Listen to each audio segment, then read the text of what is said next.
오늘도 예배 자리에 나오신 모든 분들을 환영하고 축복합니다. 이 시간 우리 함께 우리들을 너무나도 사랑하셔서 독생자를 아낌없이 주신 그 주님을, 우리 아버지 하나님을 힘차게 찬양하겠습니다. 함께 찬양하겠습니다.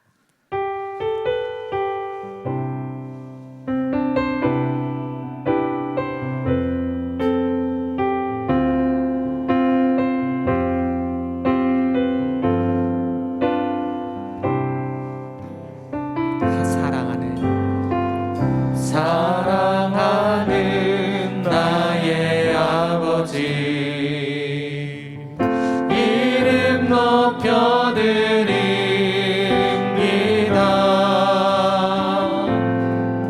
주의 나라 찬양 속에 임하시니 능력에 주께 찬송하는 전능하신 하나님 찬양, 언제나 동일하신 주, 전능하신 하나님 찬양, 영원히 다스리네. 사랑하는 나의 아버지, 사랑하는 나의 아버지, 이름 높여드립니다.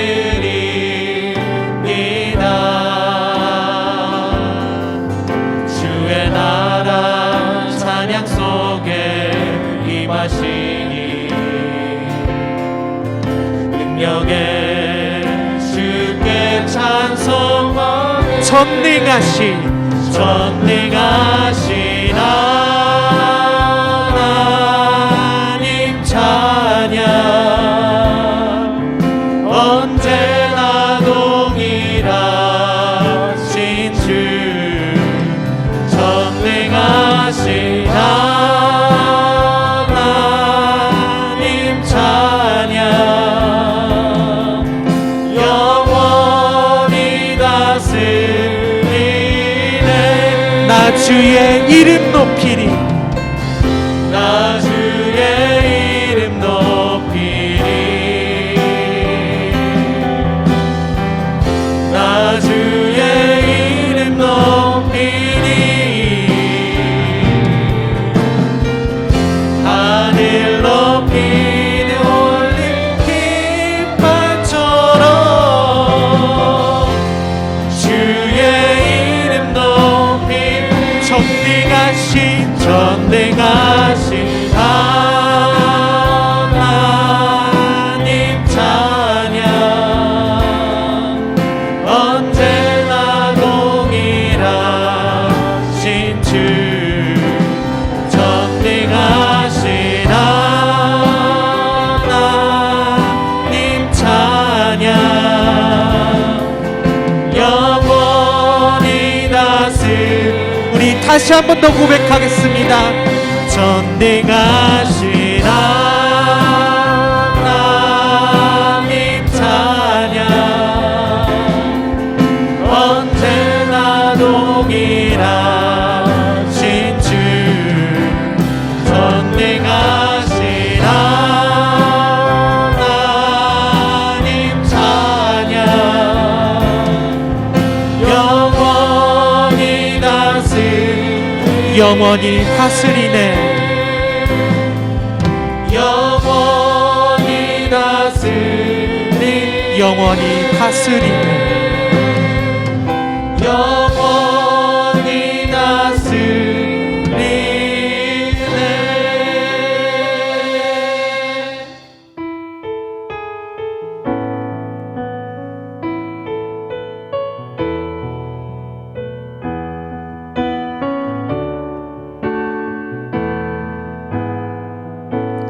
하늘의 문을 여소서.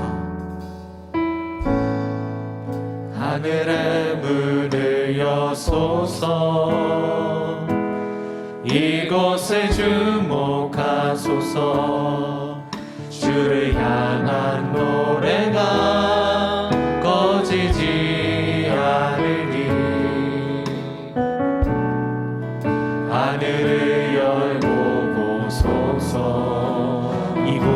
임재하소서. 이곳에 임재하소서. 주님을 기다립니다. 기도의 향기가 하늘에 닿으니 주여 임재하여 주소서. 이곳에 오셔서 이곳에 앉으소서. 이곳에서 드리는 예배를 받으소서. 주님의 이름이 주님의 이름만이 오직 주의 이름만 이곳에 있음. 이곳에 오셔서 이곳에 오셔서 이곳에 앉으소서. 이곳에서 드리는 예배를 받으소서. 주님의 이름이 주님의 이름만이 오직 주의 이름만 이곳에 있습니다. 오직 주의 이름만 이곳에 있습니다. 오직 주의 이름만 이곳에 있습니다.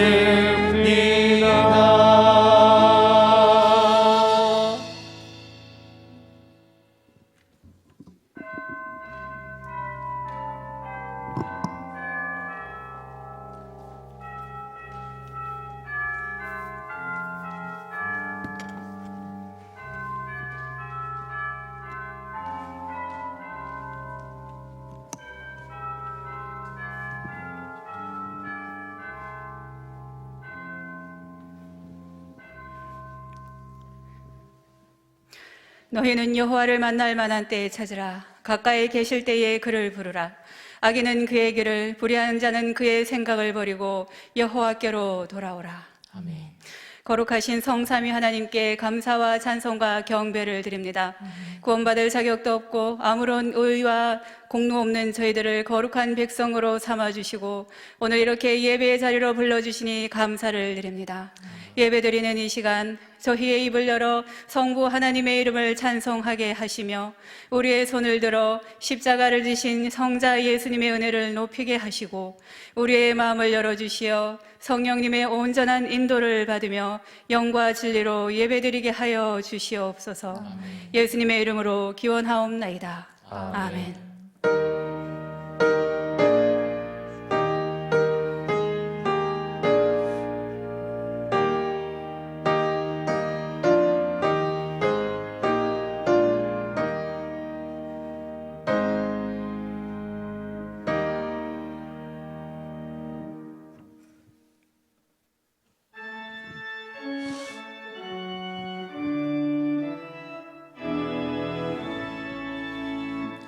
성부 성자와 성령 찬송과 영광 돌려보내세. 대초로 지금까지 또 영원 무궁토록 성삼위께 영광 아멘.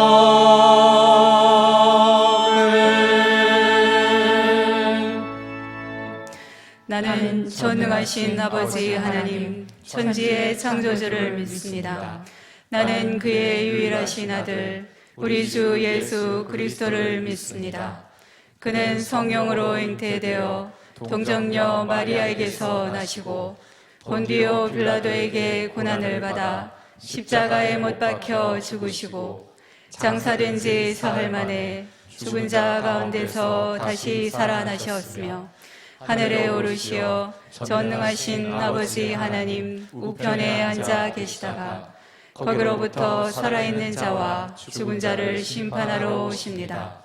나는 성령을 믿으며 거룩한 공교회와 성도의 교제와 죄를 용서받는 것과 몸의 부활과 영생을 믿습니다. 아멘. 한 주 동안 지은 하나님과 나만이 아는 죄가 있습니다. 이 시간 침묵으로 참회 기도를 드리겠습니다.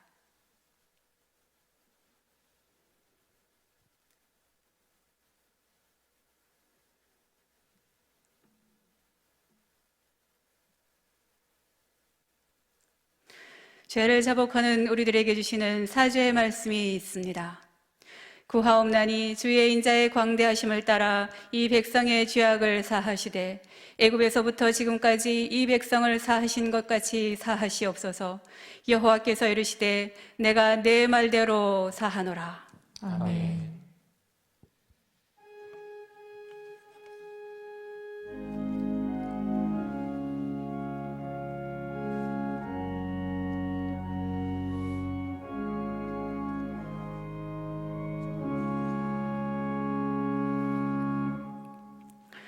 성시교독 117번 구주강림 3번입니다.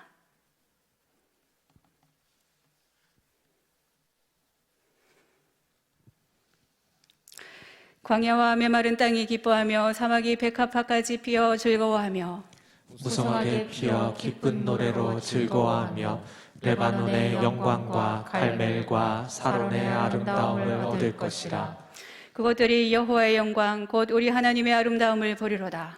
너희는 약한 손을 강하게 하며 떨리는 무릎을 굳게 하며 겁내는 자들에게 이르기를 굳세어라 두려워하지 말라. 보라 너희 하나님이 오사 보복하시며 갚아주실 것이라. 하나님이 오사 너희를 구하시리라 하라.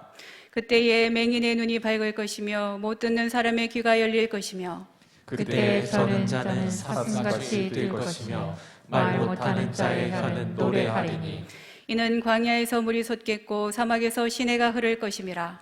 뜨거운 사막이 변하여 못이 될 것이며 메마른 땅이 변하여 원천이 될 것이며 승량에 눕던 곳에 풀과 갈대와 부들이 날 것이며 거기에 대로가 있어 그 길을 거룩한 길이라 일컫는 바 되리니 깨끗하지 못한 자는 지나가지 못하겠고 오직 구속함을 입은 자들을 위하여 있게 될 것이라.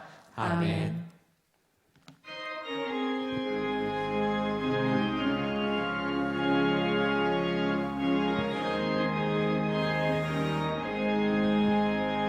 슬픈 마음 있는 사람 예수 이름 믿으며 영원토록 변함없는 깊은 마음 얻으리. 예수의 이름은 세상의 소망이요 예수의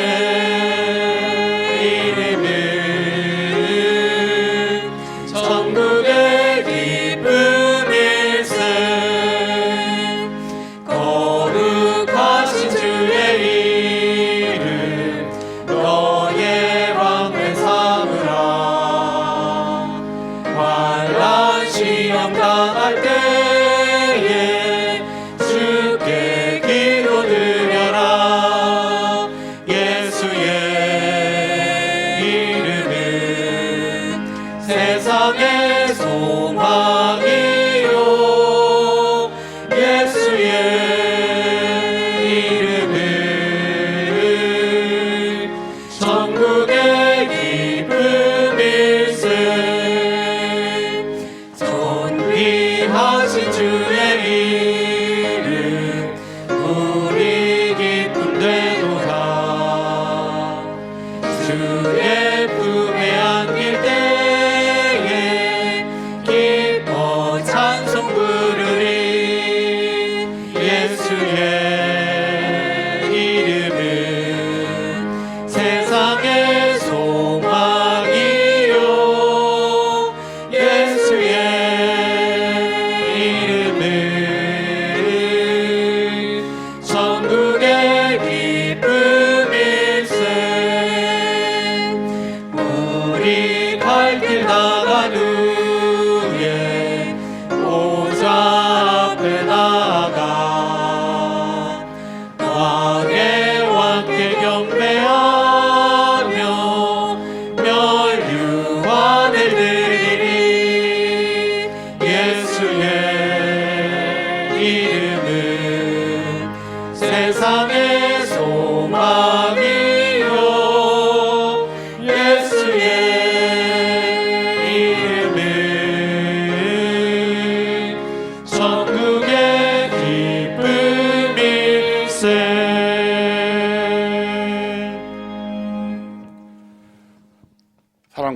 은혜가 많으신 아버지 하나님, 감사와 찬송을 올려드립니다. 아멘.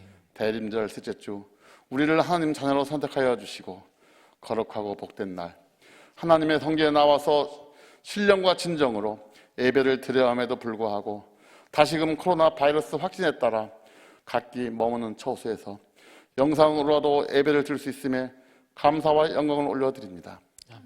주님을 믿고 사랑하는 하나님의 자녀들, 언제 어디서나 온전한 마음으로 하나님을 향하여 앞으로 나아가는 가자 공동체가 되게 하여 주옵소서. 아멘. 오직 주님만을 의지하며 나아가게 하옵소서. 아멘. 세상의 모든 무거운 짐과 각종 질병과 고통의 멍에를 십자가 밑에 내려놓게 하여 주시고, 주님께 알게 지은 죄 모르게 지은 죄 그 모든 죄를 이 시간 회개하오니 용서하여 주시고, 세상의 빛과 소금의 역할을 다할 수 있도록 주님 인도하여 주시길 바라며, 질병으로부터의 고난과 고통을 사하여 주시기를 바라고 나옵나이다. 특별히 하나님 앞에 기도하옵기는 영과 육이 지쳐있는 심령들, 이 예배를 통하여 치료받게 하여 주시고, 주님 코로나 바이러스로부터 지켜주시옵고 더욱더 부흥하는 교회가 되게 하여 주시고, 이 나라 이 민족을 위해 기도하는 심령들이 더욱더 많아지게 해주길 바랍니다. 지금도 코로나 바이러스로 인해 고통과 신음을 하고 있는 심령들, 그들을 주께 맡기오니 위로해 주시고 깨끗이 고침받고 주님만을 의지하며 주님 앞에 나아갈 수 있기를 바라며, 코로나 바이러스 박멸에 불철주야로 고생하는 의료진과 관계자들 모두 크신 은혜 베풀어 주시고 복의 복을 더하여 주시사 영육간의 강건함을 주시기를 바랍니다. 필리핀 바라스 가자 교회에서의 하나님의 말씀을 전하는 박찬결 선교사님 가족과 성도들 모두 코로나 바이러스로부터 지켜주시길 바라며, 다사다난했던 올해도 이제 얼마 남지 않은 이때 계획했던 모든 일들이 기도 가운데 잘 마무리할 수 있기를 바랍니다. 코로나 바이러스로 인해 가자 공동체의 모든 행사가 취소가 되고 연기가 되어 있는 상황입니다. 각 기관들의 미뤄진 모든 행사가 안전한 가운데 하루속히 재개될 수 있도록 간절히 기도드려오니 주님 인도하여 주시길 바라며, 오늘 영상으로 예배드리러 각 처소에 모인 성도들에게도 각양각색의 은혜와 은혜의 축복으로 충만하게 채워 주옵소서. 또한 이 시간 담임 목사님을 통해 주시는 하나님의 말씀으로 인해 은혜로 덧입혀 주시고 영의 양식으로 한 주간도 승리의 길로 인도해 주기를 바라며, 이 모든 말씀 예수 그리스도의 이름으로 기도 올리옵나이다. 아멘.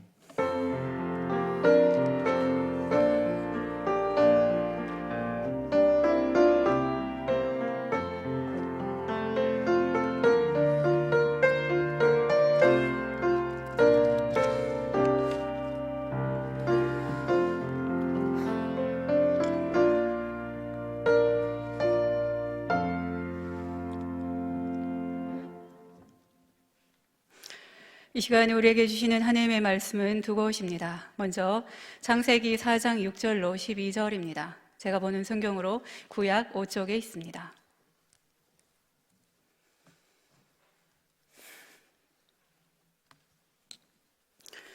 말씀을 봉독할 때에 하나님의 음성을 들으시기 바랍니다. 여호와께서 가인에게 이르시되 내가 분하여 함은 어찌 됨이며 안색이 변함은 어찌 됨이냐. 내가 선을 행하면 어찌 낯을 들지 못하겠느냐. 선을 행하지 아니하면 죄가 문에 엎드려 있느니라. 죄가 너를 원하나 너는 죄를 다스릴지니라. 가인이 그의 아우 아벨에게 말하고 그들이 들에 있을 때에 가인이 그의 아우 아벨을 쳐 죽이니라. 여호와께서 가인에게 이르시되 내 아우 아벨이 어디 있느냐. 그가 이르되 내가 알지 못하나이다.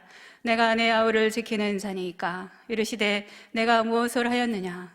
내 아우의 빗소리가 땅에서부터 내게 호소하느니라.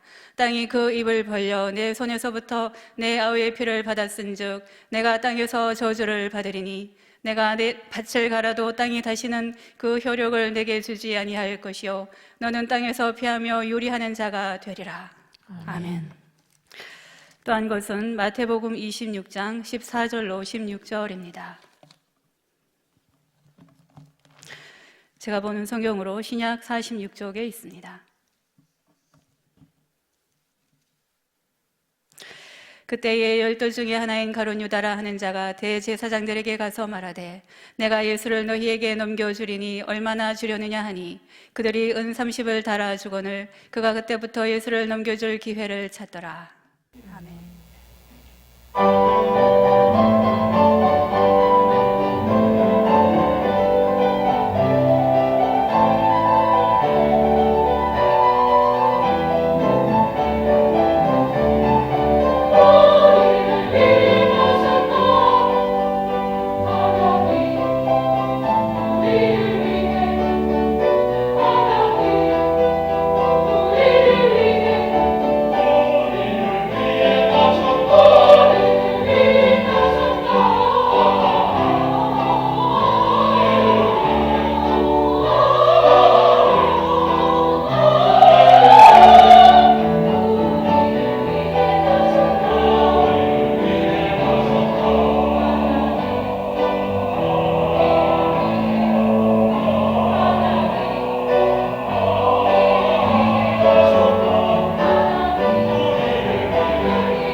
공동체 성도 여러분, 영상으로 예배 드리는 이런 현실이 또 우리에게 또 닥쳤습니다. 있는 그 자리가 하나님께서 임재하는 예배 자리가 되기를 간절히 바랍니다. 창세기에 처음 나오는 최초의 살인자가 누군지 아시죠? 가인입니다. 근데 어쩌다가 이렇게 사람을 죽인, 그것도 자기 동생을 죽인 최초의 살인자가 되었을까? 그 원인을 한번 우리가 찾아 들어가 봅시다. 4장 1절에 보면 하와가 임신하여 이제 아들을 낳았습니다. 그리고 그 이름을 가인이라고 했는데 이것은 여호와로 말미암아 등남하였다. 그러니까 원래 가인은 하나님이 주신 자녀다. 굉장히 소중한 자녀였더랬습니다. 2절에 보니까 그가 하고 있는 것은 농사를 짓는 거예요. 그리고 3절에 보면은 자신의 소출을 가지고서 제물을 삼아서 여호와께 드렸다, 이렇게 나오고 있습니다. 제사를 드릴 때 가인의 제사는 받지 않고 아벨의 제사를 드렸기 때문에 이제 가인이 최초의 살인자가 되었다, 이렇게 해석을 하는 것이 아주 보편적인 해석입니다. 그런데 이런 해석의 오류는 우리가 드렸던 제물에서 찾으려고 하는데 허점이 있습니다.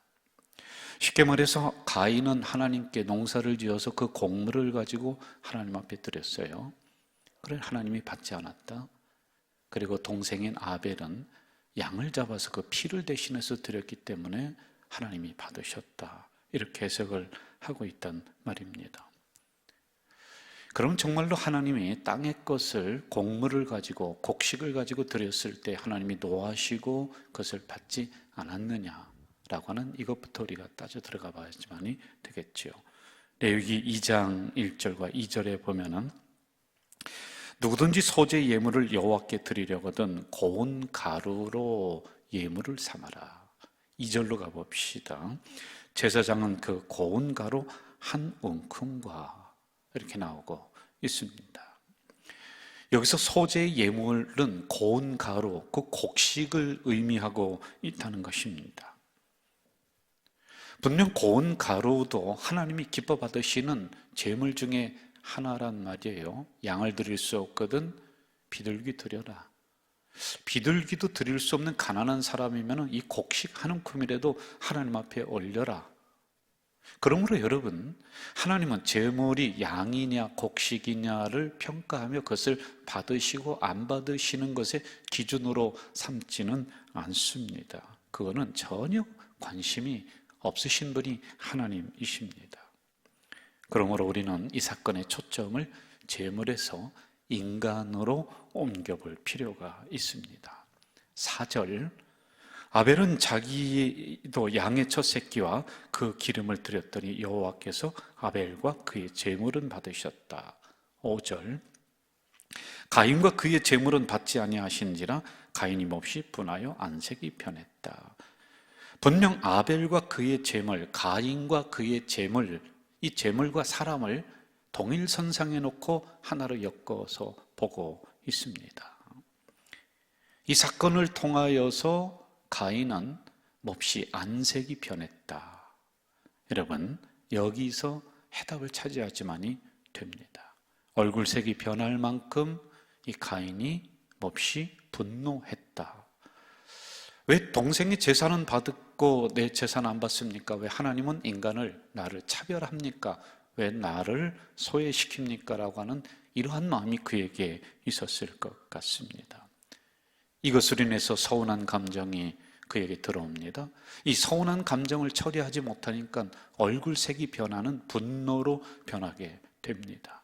이 분노를 그냥 두니까 결국에는 살인까지 이르게 되는 이러한 결과가 나왔습니다. 그래서 최초의 살인자가 된 것이죠. 이것은 그의 인간 대음을 나타내주고 있습니다. 사실 서운한 감정을 가지고 있었던 가인에게 하나님은 이것을 풀어주려고 접근을 하십니다. 그것이 바로 6절과 7절입니다. 이렇게 기록을 하고 있죠. 한번 보실까요? 여호와께서 가인에게 이르시되 내가 분하여 함은 어찌 됨이며 안색이 변함은 어찌 됨이냐. 7절, 내가 선을 행하면 어찌 낯을 들지 못하겠느냐. 선을 행하지 아니하면 죄가 문에 엎드러져 있느니라. 죄가 너를 원하나 너는 죄를 다스릴지니라. 좀 더 우리말로 풀어본다면, 야, 내가 너에게 그렇게 한 것이 그렇게 서운하냐? 너 좀 마음을 좀 풀어라. 그렇게 서운한 감정을 다스리지 못하면 더 큰 죄가 문 앞에서 지금 기다리고 있다. 이것이 발전을 해서 분노로 살인까지 이어질 수 있다라고 하는 것을 이렇게 예견을 해놓고 있습니다. 이 말을 들은 가인은 이런 서운한 감정을 해결했어야 돼요. 내려놨어야 돼요. 이 섭섭함을 어떻게 하든지 좋은 감정으로 돌려놨어야지만이 됩니다. 그런데 어떻게 했습니까? 이 말을 들은 즉시 동생을 들녘으로 유인합니다. 그리고는 살인을 저지르게 됩니다. 창세기 4장 9절입니다. 여호와께서 가인에게 이르시되 내 아우 아벨이 어디 있느냐? 그가 이르되 내가 알지 못하나이다. 내가 내 아우를 지키는 자니까. 이렇게 나와요. 아우가 어디 있느냐? 묻는 거지요. 여러분, 이 의도는 뭐냐면은, 야, 너 꼭 그렇게 서운한 감정을 그렇게 해소했어야 되냐? 동생을 죽임으로 이 서운한 감정을 그렇게 표출했어야 되느냐라고 하는 이런 질문에 이 가인은 어떻게 합니까? 그 책임을 하나님에게 돌립니다. 그것은 하나님이 나를 차별했습니다. 하나님이 나를 서운하게 했습니다. 내가 아우를 지키는 사람입니까? 그건 내 책임이 아니다 라고 하는 것입니다. 여러분, 처음에 이 사건은 그렇게 심각한 사건이 아니었습니다. 그냥 넘어가도 될 만한 사건이었습니다. 그런데 이 작은 서운함이 나에게 들어옵니다. 이 서운함을 해결하지 못하고 버리지 못하니까 이 서운함은 또 덧붙여서 분노로 발전을 하게 됩니다. 그리고 결국에는 살인을 하게 됩니다. 그리고 결국에는 가인은 하나님을 떠났다. 이렇게 성경은 기록을 하고 있죠. 이제 두 번째 사건인 가룟 유다를 한번 분석을 해봅시다. 신약으로 오면서 우리는 가룟 유다 하면은 천하의 배신자, 은 30의 스승을 팔아버린 사람, 그리고 버림받은 제자, 사악한 제자, 아주 비열한 사람, 이렇게 이야기를 합니다. 여러분, 조금 다른 각도에서 이 사건을 접근을 해볼까요? 요한복음 12장 6절에 보면은 그는 돈주머니를 맡았다, 돈꾀를 맡았다. 여러분, 돈꾀를 맡았다라고 하는 것은 재정을 담당했다는 거예요. 신뢰가 있어야지 재정을 맡깁니다. 그리고 그는 머리가 있는 사람입니다. 이 적은 돈을 가지고서 예수님의 그 공동체를 먹이고 입히고 그러며 이것을 이끌고 하는 살림을 규모 있게 살 줄 아는 능력을 가진 사람이다. 이것은 충분히 추측할 수 있는 부분들입니다. 그런데 이러한 신뢰를 받고 똑똑했던 사람이 어쩌다가 예수님을 팔아버릴 생각을 했느냐 말입니다. 어쩌다 이렇게 되었을까요? 왜 스승을 배신하려고 그랬을까요? 마태복음 26장에서는 유다가 탐욕 때문에 예수님을 팔으려고 했다. 그리고 누가복음 22장에서는 사탄이 그의 몸속에 들어갔다. 요한복음 13장에서도 사단이 그의 몸속에 들어갔다. 이렇게 이 사건을 해석을 합니다.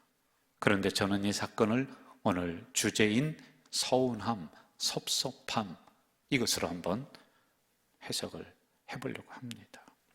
이스라엘 백성들은 우리나라 못지않게 체면을 중시하는 민족이 바로 이스라엘 백성들입니다. 그리고 자존심이 굉장히 강해요. 여러분, 십자가에 죄인들이 달릴 때 이방 민족은 발가벗겨서 그냥 그 십자가 위에 달아놓습니다. 그런데 이스라엘 민족은 체면이 있기 때문에 아무리 죄인이라도 이 수치심은 좀 가려줘야 된다. 그래서 중요한 부위를 가릴 수 있도록 이것을 이끌어낸 민족이 바로 이스라엘 민족이란 말입니다. 나의 자존심을 좀 무시했다 그러면은 가문 대 가문이 붙어버리는 거예요. 나에게 좀 서운함을 주었다. 그럼 끝까지 찾아가서 그것을 복수하려고 하는 근성을 가진 민족이 바로 이스라엘 민족들입니다. 오늘 본문 26장 14절에서 16절 한번 좀 볼까요? 그때 12 중에 하나인 가룟 유다라 하는 자가 대제사장들에게 가서 말하되 내가 예수를 너에게 넘겨주리니 얼마나 주려느냐 하니 그들이 은 30을 달아 주거늘 그가 그때부터 예수를 넘겨줄 기회를 찾더라. 이렇게 나옵니다. 이 구절에서 의미하는 바는 가룟 유다는 이미 마음에 스승을 팔아 넘길 계획을 가지고 있었어요. 배신할 계획을 가지고 있었습니다. 이렇게 결정을 하게 된 동기가 어디 있느냐? 물론 전통적인 해석은 메시아에 대한 실망감 또는 하나님의 역사를 이루기 위해서 이미 섭리된 사람, 이렇게 해석을 합니다. 그러나 저는 26장 16절에 있는 그때에 라고 하는 이 단어를 주축으로 해서 이 말씀을 한번 좀 풀어보려고 하는 겁니다.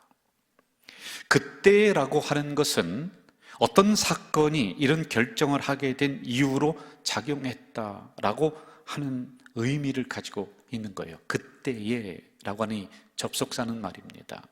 그러니까 다시 말하면 앞선 그 어떤 사건으로 인해서 이 가룟 유다는 예수님을 팔아버릴 계획을 가지고 있었다, 이렇게 봐도 무난합니다.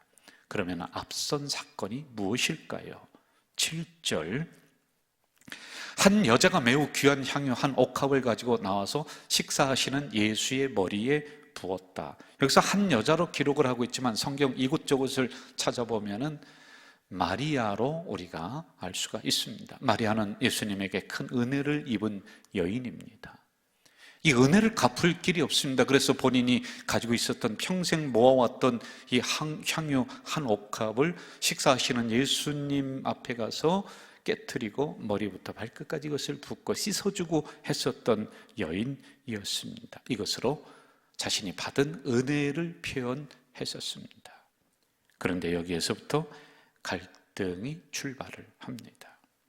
한 옥합에 대해서 마가복음에서는 뭐라고 하느냐, 그 값을 300데나리온 이상이 나간다, 이렇게 얘기해요.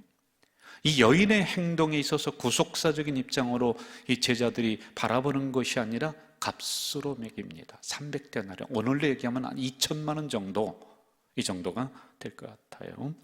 그리고 더 나아가서 마태복음 26장 8절에서는 제자들이 보고 분개하여 이르되, 무슨 의도로 이것을 허비하느냐, 분노했다는 거예요. 그리고 이렇게 하는 행동을 갖다가 낭비, 허비, 이걸로 보고 있습니다. 여러분, 우리는 여기에서 또 분개했다라고 하는 이 단어에 주목할 필요가 있습니다. 오늘 화폐 가치로 2천만 원을 한순간에 깨트려서 버버립니다. 그러자 옆에 있었던 제자들이, 나중에 그 제자가 누군지 나옵니다. 땅바닥에 쏟아붓는 것을 보면서 이 무슨 해괴망측한 행동이냐, 상식이 없는 행동이냐, 이 여자야 이것을 가지고 가난한 사람을 도와주든지 선교를 하든지 뭐 좋은 일을 하든지 왜 이것을 허비하느냐라고 지적을 아주 따끔하게 하고 있습니다. 굉장히 여러분 상식적이고 타당한 지적입니다. 그런데 여기에 대해서 예수님의 반응은 전혀 뜻밖입니다. 제자들이 분개하면서 여인을 향해서 망신을 주고 있습니다. 당신 이거 2천만 원을 지금 한순간에 깨트려서 없애버리는데 이런 쓸데없는 짓이 어디 있느냐라고 이렇게 꾸짖고 있는 제자를 향해 예수님은 너 참 옳은 지적이다, 야 너 참 타당한 지적이야 라고 동조하지 않습니다. 오히려 그렇게 말한 제자를 부끄럽게 만들면서 이 사건을 구속사적인 입장으로 해석을 합니다. 마태복음 26장 12절, 이 여자가 내 몸에 향유를 부은 것은 내 장례를 위함이다. 그리고 한 발 더 나가서 이 행위를 복음과 동일선상에 놓고서 보고 있습니다. 13절, 온천에 어디서든지 이 복음이 전파되는 곳에서 이 여자가 행한 일도 말하여 그를 기억하리라, 이렇게 이야기를 하고 있습니다. 당신 지금 그 행동이 나쁜 행동이야, 지금 소비하는 거야, 허비하는 거야, 낭비하는 거야, 이거 지금 더 좋은 일을 할 수 있고 지금 수많은 가난한 사람들인데 이웃을 섬길 수가 있다라고 하는 이러한 제자들의 말에 주님께서는 그게 아니다, 너는 어떻게 저 여인보다도 구속사적인 입장으로 이 사건을 해석할 수가 없느냐, 지금 스승이 죽는다, 얼마 있으면 내가 죽을 것이다 라고 나는 수도 없이 이야기를 했음에도 불구하고 도대체 너희들의 정신머리가 어디가 있느냐. 그리고 적어도 이 여자는 나의 장례를 그걸 알고 준비를 하는 것이다. 그리고 향유를 붓는 것은 복음과 같은 동일선상에서 행동을 했다. 그런데 기껏 나를 따른다라고 하는 너희들은 이 여인의 희생과 가치를 모르고 있느냐라고 하는 꾸지람이란 말입니다. 여인을 향해서 망신 주고 꾸지람을 하는 이 제자들 동조해 줄 줄 알았습니다. 그런데 그 여자들 앞에서 공개적으로 망신을 주고 있는 거란 말이에요. 부끄럽지요. 자존심 상하지요. 그런 스승에게 서운한 감정이 슬며시 올라옵니다. 이 사람을 요한복음에서는 가론 유다로 지칭을 하고 있습니다. 스스로 똑똑하다고 생각했습니다. 그래서 가장 상식적이고 타당한 이야기라고 생각하면서 여인을 향해서 지적을 했습니다. 이런 유다에게 주님은 오히려 그를 부끄럽게 만들고 있다는 거죠. 이게 바로 마태복음 26장 14절 그때에 라고 하는 이 사건과 겹쳐지고 있는 겁니다. 이 사건이 끝나면서 예수는 그 이후에 예수를 팔아버릴, 그 가룟 유다는 예수를 팔아버릴 생각을 했다. 자존심으로 뭉쳐 있습니다. 체면으로 뭉쳐 있는 이 가룟 유다를 향해서 내가 틀렸다는 거예요. 내가 그렇게 꾸짖고 있는 저 여인보다 너는 앞을 내다보는 안목도 없고 스승을 생각하는 마음도 없고 구속사적인 신앙도 없고 돈만 생각하는 욕심이 덕지덕지 묻은 그런 존재이다라고 그를 지적을 합니다. 그게 당연히 서운한 감정이 그에게는 올라올 수가 있는 거란 말입니다. 이 서운한 감정을 해결하지 못했으니까 그 다음에는 극단적인 선택을 합니다. 은 30, 여러분 은 30은 하찮은 돈입니다. 이것으로 자기 스승을 팔아버릴 생각을 하고 그리고 결국에는 자기도 목숨을 던지는, 자살하는 이런 비극적인 최후를 맞이하게 된단 말입니다. 제가 두 사건을 서운함, 섭섭함이라고 하는 관점으로 해석을 했더랬습니다. 이 관점으로 성경을 보면은 서운하게 여긴 사람들이 수도 없이 튀어나오는 거예요. 그런데 이걸 해결한 사람이 있고 이걸 해결하지 못한 사람이 있어요. 해결하지 못한 사람은 세 가지에 이르러더라고요. 자신을 죽이든지 다른 그 상대방을 죽이든지 아니면은 하나님을 떠나든지 세 가지의 결론에 도달하게 되더라고요. 하나님이 사용하신 위대한 사람들 보면은 인간입니다. 인간은 감정적인 동물이기 때문에 서운함, 섭섭함이 충분히 올라옵니다. 여러분, 우리가 모세를 한번 생각해 봅시다. 그 민족을 이끌고 광야를 지나가는데 이 백성들이 고마움은 모르고 돌을 들고 이 모세를 향해서 치려고 대듭니다. 얼마나 서운했을까요? 죽으라고 고생하며 이제 가나안 초입까지 왔습니다. 그런데 하나님은 뭐라고 하십니까? 야, 너 저기는 너는 못 들어가. 너는 여기서 여기까지야. 여러분, 얼마나 서운했을까요? 얼마나 섭섭했을까요? 신약으로 넘어오면서 사도 바울도 여러분 평생 동안 그를 음해하면서 따라다녔던 사람들이 있습니다. 사도 바울은 이중인격자다, 돈만 밝히는 사람이다, 목회자도 아니다, 별의별 소리를 다 하면서 그를 괴롭혔습니다. 생각만 해도 여러분 잠이 안 오고 서운하고 섭섭하고 이루 말할 수가 없는 거죠. 이걸 해결하지 못하면 아마 사도 바울도 분노로 인해서 자기 스스로를 죽였을 것 같아요. 그러나 그들은 이런 감정의 찌꺼기, 감정의 쓰레기를 자기 인생의 주인으로 삼지 않습니다. 올라올 수 있죠. 충분히 들어올 수 있죠. 그러나 그것을 붙잡고 그의 일생을 살아가지 않고 이것을 어떻게든지 해결해 나가는 거예요. 두고 보자, 내가 언젠가 내가 너에게 복수의 칼날을 꽂을 것이다 라고 하는 이러한 사고방식이 아니라 이런 감정들, 섭섭함을 풀어봅니다. 그게 또 안 되면은 이것을 가지고 주님 앞에 나가서 주님, 내 마음을 만져주세요. 그리하며 이 섭섭함, 서운함을 풉니다. 몇 주 전에 여기도 앉아 있습니다마는 우리 교육자 한 분이 저에게 조심스럽게 오셔서요 아주 부드럽게 저에게 이런 얘기를 하더군요. 목사님, 이러이러한 말씀을 하셨는데 이렇게 좀 하시는 것은 사람들이 없는 데서 저에게 그런 지적을 해주시면 참 감사하겠습니다.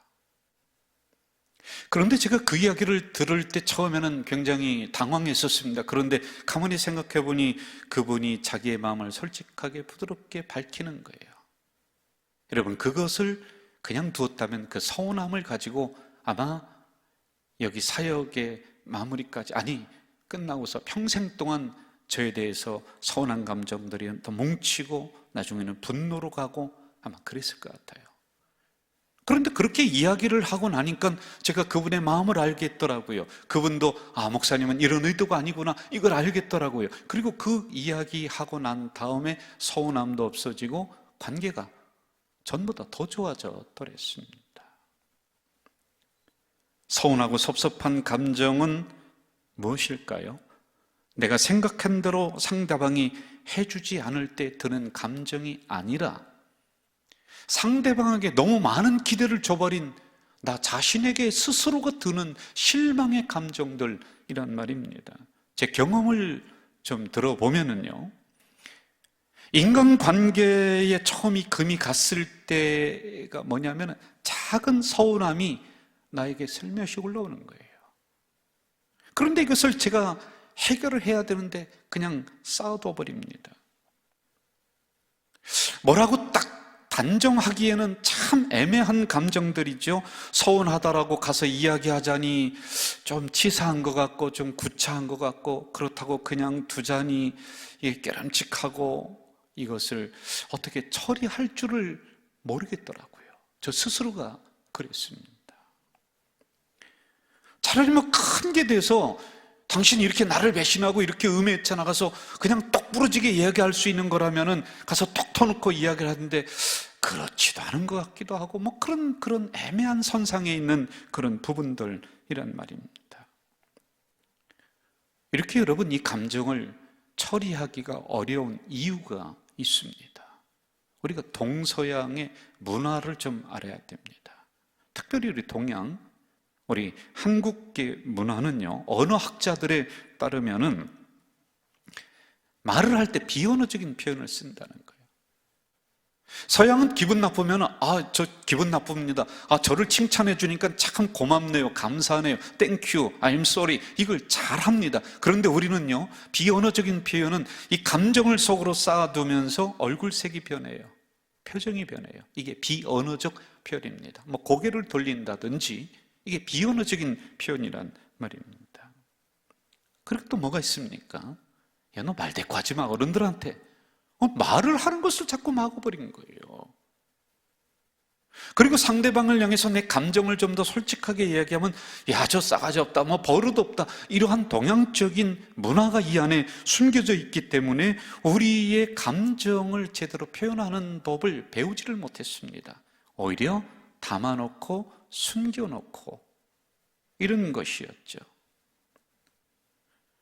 여러분, 그러다 보니까 어떻게 됩니까? 조잡한 것 같은 이런 서운한 감정들이 점점 쌓이게 되는 거예요.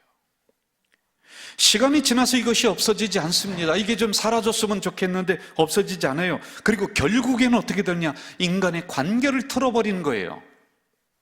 그동안에 좋았던 관계였습니다. 그런데 이 서운한 감정 아무것도 아닌 것인데 이게 쌓이고 쌓이다 보니까 안 만나면 되지, 내가 뭐 거기 안 가면 되지, 내가 안 보면 되지 뭐, 이렇게 극단적인 관계로까지 우리가 갈 수밖에 없다는 것이죠. 또 이것을 대화를 통해서 한번 해결해 보고 싶습니다. 그런데 우리는 대화하는 방법도 제대로 모릅니다. 상대방 이야기를 잘 들으려고 하지 않습니다. 내 이야기를 주로 합니다. 그리고 선택적인 청취를 해버립니다. 오해되는 것만 듣는 거예요. 그리고 감정이 격해지다 보면 대화를 하다가 알아서 하고 문을 빵 차고 나가버리는 그런 경우가 우리는 굉장히 많이 있습니다. 대화에는 세 가지의 분명한 원칙이 존재한다고 하죠. 첫째, 직접 해라, 솔직히 해라, 부드럽게 해라. 여러분, 간접적으로 내가 상대방에게 누군가를 이야기했습니다. 그럼 그 이야기는 그대로 전달이 되지 않습니다. 내 입에서 나간 말은 그 즉시 오해할 수 있는 소지가 충분히 많아요. 그래서 말은 가면서 덧붙이게 되어 있습니다. 점점점 커지게 되어 있는 거죠. 그래서 여러분, 직접 하라는 거예요. 상대방에게 직접. 그것도 솔직하게. 감정을 섞지 말고, 그 사람의 인격을 무시하지 말고 부드럽게 얘기하면 통하지 않을 이유가 하나도 없습니다. 왜 그럴까요? 우리는 일부러 계획을 해서 내가 저 사람을 서운하게 하겠다, 저 사람을 내가 섭섭하게 하겠다라고 그렇게 계획하면서 인간관계를 갖지 않기 때문에 그렇습니다. 어쩌다 보니까 그렇게 된 거예요. 내 마음은 그게 아닌데 어쩌다 보니까 서운한 감정들이 서로 오고 가고 그것이 쌓이고 어쩌다 보니까 그렇게 돼버린 거예요. 여러분, 계획하고 의도하고 그러면서 서운하게 한 게 있습니까? 거의 없죠. 이러한 것들을 우리가 해결하지 못하고 이 감정을 버리지 못하고 그냥 가져가게 되면은 아까 말씀드렸듯이 세 가지의 결과에 이르릅니다. 나를 죽입니다. 그리고 두 번째, 상대방을 죽입니다. 그리고는 신앙을 떠납니다. 하나님을 떠나게 되어 있습니다. 여러분, 너무 아깝지 않아요? 수십 년 동안 좋은 관계를 맺었는데 이 작은 감정 하나 우리가 처리하지 못하고 그게 무슨 보물단지 양 꽁꽁 숨기고 그러면서 이걸 키우고 그러다가 사람을 잃어버리면 이게 너무 억울하지 않습니까? 또 이런 경우가 있습니다.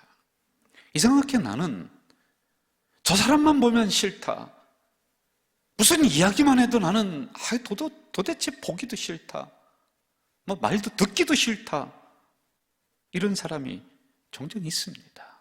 이랬을 때 심리학자들은 뭐라고 하느냐면은 가장 먼저 자신을 보라는 겁니다. 상대방의 문제가 아니라 지금 내가 문제일 수가 있다는 거예요. 그게 확률이 더 크다는 것입니다. 그동안에 받았던 상처, 성장의 배경, 또한 어렸을 때의 그런 어떠한 그런 트라우마들, 내가 미처 몰랐었던 이런 것들이 내 안에 쌓이고 쌓여서 지금 당신과의 관계를 틀어지게 보는 나의 문제일 수가 있다. 이게 더 크다라고 이야기를 합니다. 그리고 또 이런 충고를 하죠. 그런 감정이 밀려올 때는 빨리 나도 누군가에게 서운함을 준 적이 있지 않겠는가? 이렇게 입장을 바꿔서 한번 생각하면은 이 서운함이 웬만하면 해소가 될 수가 있다. 이렇게 충고를 해주고 있습니다. 참으로 또 힘든 게 또 하나 있습니다. 저희 목회 스승 되는 목사님이 항상 저에게 이런 말씀을 해주시더라고요. 교회에서 목회를 하다 보면은 서운하고 섭섭한 감정을 가진 사람을 수도 없이 만날 것이다. 사람은 그 사람이 나빠서가 아니라 내가 10번 잘해주고 한 번 잘못하면은 10번 잘해준 것은 싹 잊어버리고 한 번 잘못한 걸 끝까지 기억하는 것이 인간이다. 이게 그 사람이 나빠서가 아니랍니다. 인간이 원래 그렇다. 여러분, 제가 교회를 몇십 년 섬겨 나오다 보니까 이게 이해가 됩니다. 목사인 나도 신앙생활 하면서 우리 공동체 식구인 누구에게 서운한 것을 했을 수도 있습니다. 그리고 여러분도 저에게 서운한 감정을 또 주셨을 수도 있습니다. 이게 항상 상대적이더라고요. 먼저 목회자와의 서운한 감정이 얽혀 있을 경우입니다. 야, 우리 목사님이 변했어. 우리 목사님이 내 인사도 받지 않아. 우리 목사님이 나를 쳐다보는 눈길이 좀 이상해. 목사님은 혹시 나의 이야기를 누구에게 들었나? 설교하는데 꼭 나를 지금 지칭하고 있는 것 같아. 그 외에도 생각하지 못한 일을 통해서 목회자와의 감정의 선이 얽혀 있는 경우 정말 괴롭습니다. 은혜가 안 됩니다. 예배가 안 돼요. 말씀이 들어오지가 않습니다. 그렇다고 쉽게 찾아가서 목사님 이게 잘못입니다 이렇게 이야기하기도 좀 관계성이 좀 그렇고요. 그렇다고 하나님을 쉽게 떠날 수도 없고 굉장히 괴로운 경우가 많이 있습니다. 이럴 경우 먼저 목회자가 그것을 알았다, 그리고 그런 사인이 들어왔다면 당연히 찾아가서 10번이건 100번이건 사과를 해야 됩니다. 신방해야 됩니다. 가서 이야기를 하다 보면은 정말 아무것도 아니에요. 아, 우리 목사님의 마음이 그게 아니었구나. 세상에 그 어떤 목사가 교회를 섬기면서 성도를 일부 의도적으로, 계획적으로 섭섭하고 서운하게 하려고 하는 사람이 누가 있겠습니까?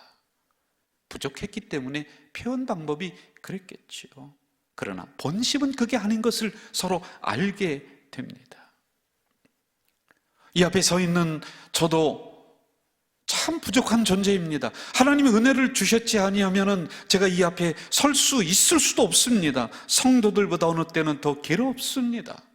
그러므로 여러분, 목회자와의 감정선이 서로 서운한 감정이 얽혀 있다면 그거 별거 아닙니다. 그냥 내려놓아야 돼요. 그리고 저 또한 잘못했음을 시인하고 여러분 죄송합니다. 그러면서 서로의 마음을 풀어야지만이 우리가 은혜 받고 우리가 살 수가 있는 거란 말이지요. 또 이런 경우가 있습니다. 교회에 서운한 감정을 가진 분들입니다.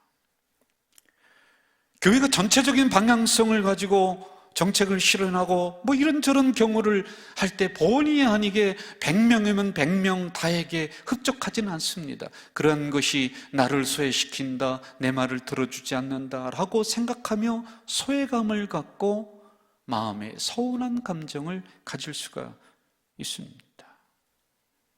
여러분, 특별히 이 문제는 굉장히 중요한 문제입니다. 우리는 교회를 떠나서 살 수 없는 존재들이죠. 담임 목사의 감정은 그래 내가 저 목사님 계실 때는 뭐 내가 풀지 않고 다음 목사님 오면 내가 잘하겠다. 그러면 저는 흘러가는 존재입니다. 그러나 교회는 영원합니다. 그런데 이렇게 생각을 해보십시오. 혹시 그런 것이 보였다라고 하면은 여러분 좀 신앙의 성숙함을 가지고 나와 같이 또 다른 누군가가 소외감을 느끼는 사람이 있을 것이다. 그래서 그 사람을 좀 안아주면 어떻습니까? 교회가 사랑이 없는 것 같다. 이게 내가 서운하다. 그럼 여러분 그렇게 알게 하신 하나님의 의도와 목적이 있을 것입니다. 그러면 여러분이 또 사랑에 포옹을 하면 좀 어떻습니까? 왜 그런지 아십니까? 교회는 하나님이 허락해 주신 교회는 완벽하지만 우리가 이루어 가고 있는 현재적 교회는 공사 중이기 때문에 그래요. 불안합니다. 완벽하지가 않습니다. 부족한 존재들이 모였기 때문에 이쪽 저쪽에서 항상 공사 중이라 소리가 납니다. 우리 교회도 별 수 없이 더 좋은 교회로 나아가기 위한 길목에 서 있는 것이지, 그러므로 여러분 교회에 대한 서운함은 빨리 해결하셔야 됩니다. 교회도 공사 중이다. 더 좋은 교회로 가면은 이런 문제가 없어지겠지. 그리하며 조금 더 참고 나아가는 이것이 우리에게 필요합니다. 이제 현실적인 문제로 성도들 간의 서운한 감정을 가진 경우를 한번 좀 봅시다. 사람은 기본적으로 감정적인 동물입니다. 그래서 옳으냐 그르냐 그것은요 감정이 한번 꼬이게 되면 중요하지 않습니다. 그게 선하냐 악하냐, 감정이 꼬이면 아무리 선한 것도 아무리 좋은 것도 들어오지도 않고 보이지도 않아요. 이미 감정이 꼬여버렸기 때문에 그렇습니다. 그냥 내가 듣습니다. 들으면서도 이미 내 마음속에는 서운한 감정으로 이 좋은 소리를 내가 받아들이는데 이 안에서는 이미 이것을 해석하는 이 관이, 루트가 서운함, 섭섭함, 그래서 다 서운하게 들립니다. 그래 너 잘났다 이야기는 안 하죠. 그래 너 잘났다 이렇게 돼버리는 경우입니다. 그래서 여러분 어떠한 논리나 관계나 원칙보다도 감정을 통해서 우리 공동체가 세워져 간다, 이 사실을 명심해야지만이 됩니다. 서로들 간의 감정을 다치지 않도록 조심해야 됩니다. 예절을 가져야 됩니다. 이 서운함을 내가 갖게 한다면은 결국에 이것을 해결할 만한 능력이 없으면 이것은 작은 거에 또 작은 게 덧붙여지고 덧붙여지고 꽁했던 마음이 결국에 팍 폭발해 버립니다. 그리고 관계를 깨져버리게 만들고 사람을 잃어버리게 만들고 결국에는 교회를 떠나고 신앙을 떠나게 만드는 이런 불행한 결과를 초래할 수가 있어서 그렇습니다. 서운한 감정이 있으면 서운한 마음을 빨리 해결하는 연습을 하십시오. 자꾸 쌓아두려고 하지 말고요. 감정을 비우는 연습, 털어버리는 연습. 그래서 여러분, 그 감정의 골이 더 깊어지기 전에 상대방에 가서 직접 솔직히 부드럽게, 그러면 풀리지 않을 일이 하나도 없습니다. 또 하나 서운한 마음이 생기면 상대방의 처지를 한번 생각해 보십시오. 그러다 보면 충분히 그럴 수도 있겠구나, 인간론을 알게 됩니다. 인간이라 그럴 수도 있겠구나, 나도 그럴 수도 있겠구나, 여기까지 오게 됩니다. 이제 결론을 맺으려고 합니다. 하나님은 이런 일을 통해서 우리를 돌아보게 하시고 성숙하게 만드시고 더 성숙한 공동체로 우리를 이끌어가고 있습니다. 사람이 모인 자리이기 때문에 서운함, 섭섭함이 없을 수는 없습니다. 이것은 당연히 일어나는 감정들입니다. 이게 없다면 우리는 로봇이겠죠. 그러나 이런 감정들을 빨리 털어버려야 됩니다. 빨리 하나님 앞에 가지고 나와서 기도해야지만이 됩니다. 혹시 서운한 사람을 옆에서 제3자 입장에서 만나걸란 공감해 주면서 그 감정을 빨리 버릴 수 있도록 도와주셔야지만 됩니다. 그리고 중요한 것, 이거 생각해 보십시오. 만약에 하나님이 우리를 향해서 나 너한테 서운하다, 나 너한테 정말 섭섭하다 라고 하나하나 따진다면 우리는 과연 설 자리가 어디 있을까요? 이제 2020년 몇 주 남지 않았습니다. 그동안의 성도들에게 혹은 주변 사람들에게 서운한 것 있으면은 그 뭐라고 그걸 다음 연도까지 가져가겠습니까? 이 자리에서 다 내려놓으시기 바랍니다. 혹시 가정의 부부들 간에 서운하고 섭섭한 감정이 있으면은 이게 더 쌓이기 전에 이야기하며 털어버립시다. 혹시 목사인 저에게 서운한 감정이 있으면 제가 죄송하다고 한번 인사하겠습니다. 2020년 다 내려놓읍시다. 죄송합니다. 혹시 교회 앞에 서운한 감정이 있으면 그게 무슨 꿀단지인 것 마냥 그 가져가면 뭐 하겠습니까? 2020년 다 내려놓고 털고 갑시다.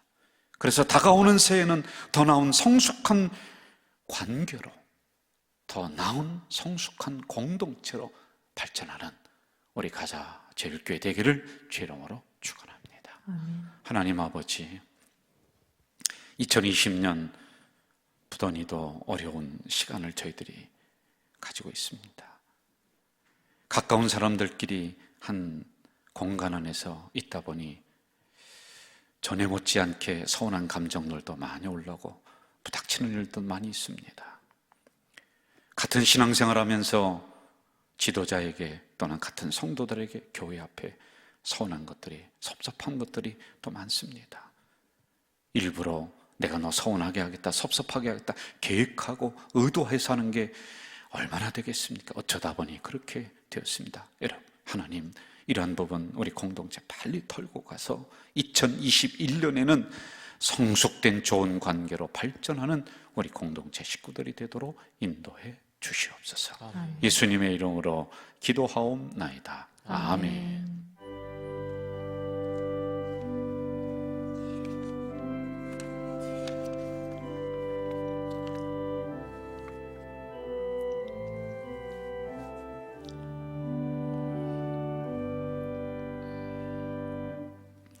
교회 생활 말씀드리도록 하겠습니다. 전처럼 우리가 영상으로 또 전면적으로 전환을 했습니다. 긴급 목회 서신을 보내드린 대로 그대로 진행을 할 수 있도록 하겠습니다. 여러분, 우리 대한민국의 국민들은 위기 때마다 이 위기를 넘는 위대함이 있었습니다. 우리 방역 시스템도 물론 잘하고 있지만은 저는 우리 성도들이나 우리 국민들이 생활 안에서 이런 방역들을 철저하게 잘 해나가는 그런 우리들이라고 믿습니다. 우리 가족 공동체도 있는 자리에서 생활 방역을 더 철저히 해서 어려움을 겪지 않도록, 그리고 혹시 어려움이 겪는 사람이 있으면 비난하지 않고 그들을 보듬어 줄 수 있는 우리 공동체가 될 수 있도록 부탁을 좀 드리겠고요. 이 영상 예배가 언제까지 진행이 될지는 아무도 모릅니다. 이게 변화가 될 때는 또 우리 목회 서신을 통해서 성도님들에게 알려드릴 수 있도록 하겠습니다. 교회 사용을 축소합니다. 교회에 출입하는 우리 성도들을 최소화하고 있으니까 이 부분을 좀 양해를 해주시기를 바라겠습니다. 이번 주에 재직기민 예산 공동회의를 하려고 했는데 이게 할 수 없는 상황이에요. 그래서 수년하도록 하고 차후 일정이 정해지면 또 성도님들에게 알려드리도록 이렇게 하겠습니다. 성탄 예배라든지 송구영 신회 이런 부분도 이제 장로님들과 한 번 더 상의해서 이 부분도 혼란 없이 우리 성도님들에게 잘 알려드릴 수 있도록 이렇게 하겠습니다. 연말 정산용 기부금 납입 증명서는 전화로 행정실에 해주시면은 거기서 다 전화로 처리를 해드리고 하겠습니다. 신청하실 때는 이름, 주민등록번호를 말씀을 꼭 해주시기를 바라고요. 주소, 전화번호 이게 필요하다고 합니다. 결혼 광고가 있습니다. 소망목장 17구역 조남권 집사님과 백옥경 집사님의 자녀 조우리 양과 신지훈 군의 결혼식이 19일 토요일입니다. 오전 11시 그랜드호텔 웨딩의 전당에서 있습니다. 교회에서 출발은 10시 10분이고요. 자세한 사항은 소망목자장인 이용돈 목사님에게 문의하시길 바랍니다. 그리고 2021년 교회학교 부장 총무 인사가 발표가 됐습니다. 주보를 잘 참고하시고 또 내년에도 우리가 회복되는 데 초점을 맞추고 회복을 넘어서서 더 부흥하는 데 초점을 맞춰서 열심히 우리 달려나가는 교회학교 부장 총무 임원들 교사들 되시기를 바랍니다. 성도의 교제론을 보시면서 이번에 하신 분들 기도해 주시기를 바라고요. 나머지 부분은 잘 참고하시기를 바라겠습니다. 이 시간에 다 함께 주는 완전합니다. 이 찬양 하시겠습니다.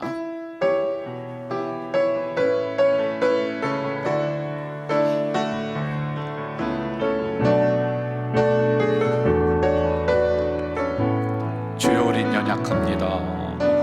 주여 우린 연약합니다. 우린 오늘을 힘겨워합니다. 다 같이 일어나서 봅시다. 주 뜻 이루며 살기에 부족합니다. 우린 연약합니다. 주여 우린 넘어집니다. 주여 우린 넘어집니다. 오늘 하루 또 실수합니다. 주의 긍휼을 구하는 죄인입니다. 우리 주만 바라봅니다. 여러분 있는 자리에 소리 두 손 들고 하겠습니다. 한없는 주님의 은혜 온 세상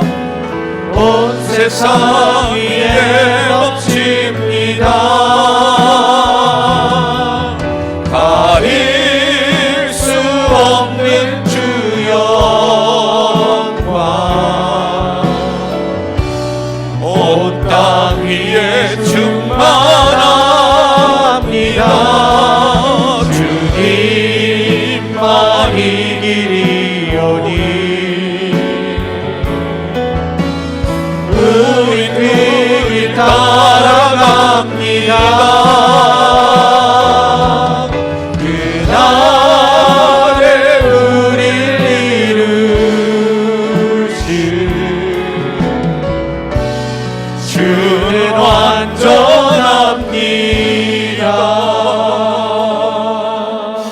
여러분 이 시간에는 우리가 1분 동안만 침묵으로 좀 기도했으면 좋겠습니다. 나에게 서운한 감정들 왜 없겠습니까? 인간인데요. 섭섭함 왜 없겠습니까? 이거 내려놓고 이거 처리할 수 있도록 버릴 수 있도록 여기서 해결해야 됩니다. 그리고 나는 또 누군가에게 이런 서운함을 준 존재는 아닌가? 여러분, 이 시간에 가까운 사람 생각하면서 우리가 이런 감정들 이제 다 해결하고 2021년으로 넘어갈 수 있도록 이렇게 우리가 침묵으로 1분간만 기도하겠습니다.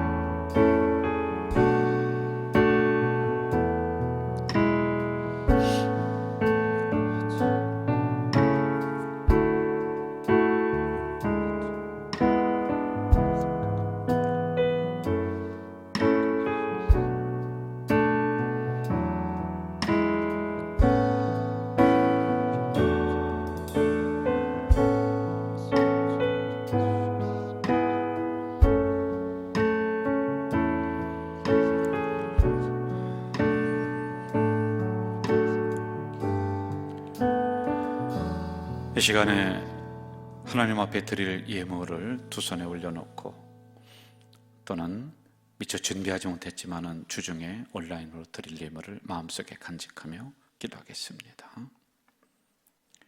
처음에는 별것 아니었던 작은 서운함이었는데 이것을 해결하지 못하고 마음속에 꽁꽁 숨겨두고 또 숨겨뒀더니 어느새 이것이 커졌습니다. 이것이 분노로 발전했고 이 분노는 상대방을 죽이든지 나를 죽이든지 또는 하나님을 떠나는 불신앙으로 그 결과가 비참하게 일어나는 것을 우리가 봤습니다. 인간인데 어떻게 이런 감정이 없을 수가 있겠습니까? 그러나 그럴 때 나도 그럴 수 있겠구나. 그리하며 서로 이 서운하고 섭섭한 감정들을 풀어버리고 2021년으로 나아갈 수 있도록 우리를 긍휼히 여겨 주시옵소서. 하나님, 간절히 기도합니다. 이 종에게 또는 교회 앞에 서운하고 섭섭한 것들이 있걸랑 하나님 그들의 마음을 어루만져 주시어서 그 마음이 오래가지 않도록 도와주시고 이것이 오히려 사랑의 마음으로, 긍휼의 마음으로, 기도의 마음으로 바뀌어질 수 있도록 주님 역사해 주시옵소서. 오늘도 하나님 앞에 우리가 영상으로 예배를 드리고 있습니다. 참 슬픔이 이루 말할 수가 없습니다. 이렇게 영상으로 예배를 드리면서 전심전력하여 하나님 앞에 귀한 예물을 드리는 손길이 있습니다. 주의 성전에 나와서 드리고 싶지만은 그럴 수 없어서 두 손에 올려놓고 있습니다. 그리고 마음속에 이번 주에 온라인으로 드려야지 이렇게 결심하는 주의 백성들도 있습니다. 이 예물을 흡양해 주시고 이 물질 때문에 그들의 가정과 기업이 어려움과 서름 당하지 않도록 넉넉하게 하나님 베풀어 주시고 수많은 어려움들을 다가오지 못하도록 주의 성령의 팔로 막아 주시옵소서.